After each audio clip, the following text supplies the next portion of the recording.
বিয়ের আগে পরিবারকে রাজি করানো যেন বিসিএস এর ভাইবা পরীক্ষায় উত্তীর্ণ হওয়ার মতোই।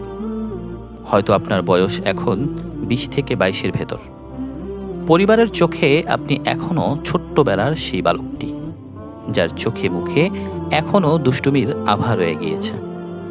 তাই পরিবার কখনোই চাইবে না এখনই সংসারের জোয়াল আপনার কাঁধে উঠুক। আপনি এখনও স্টুডেন্ট। পড়ালেখা আর হাত খরচের টাকাটা বাবা না দিলে এখনও আপনাকে হাপিত্যেশ করতে হয়।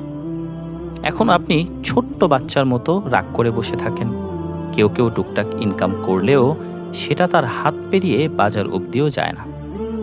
তো এই ছেলে বিয়ে করে বউকে কি খাওয়াবে, কি পড়তে দেবে? ভবিষ্যতে বাবা হলে সন্তানকে কি খাওয়াবে? অসুখ বিসুখ হলে চিকিৎসা কি দিয়ে করবে? বিয়ের পর আরও কত হাবিজাবি খরচ রয়েছে, এগুলো সে কিভাবে সামাল দেবে? এসব চিন্তা করেই বাবা মায়েরা অল্প বয়সে ছেলেকে বিয়ে দিতে চান না। তাদের এসব চিন্তা মোটেই অমূলক নয়, বা এসব কথা তাওয়াক্কুলেরও খেলাফ নয়। কিন্তু সমস্যা হলো, ছেলেমেয়েরা এসব কারণে বাবা মাকে ইসলাম বিরোধী, শরীয়ত বিরোধী বলতেও দ্বিধা করে না।